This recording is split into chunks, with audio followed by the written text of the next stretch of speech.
Hey, to change keyboard language on the CMF Phone 1, first of all, you will have to open settings. You will start probably from this screen, so you will have to scroll all the way down, select System, then tap on the languages, and now go into the system languages. I mean, into the keyboard languages actually, which will be available here.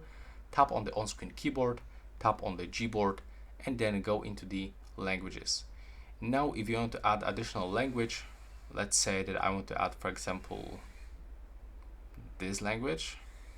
So I have to tap on it, then I can pick the different keyboard theme, but I will stay with the classic one, click done. And right now, when you are going to open your keyboard, let's say in the Google Chrome, okay, we got some notifications, so maybe in the settings.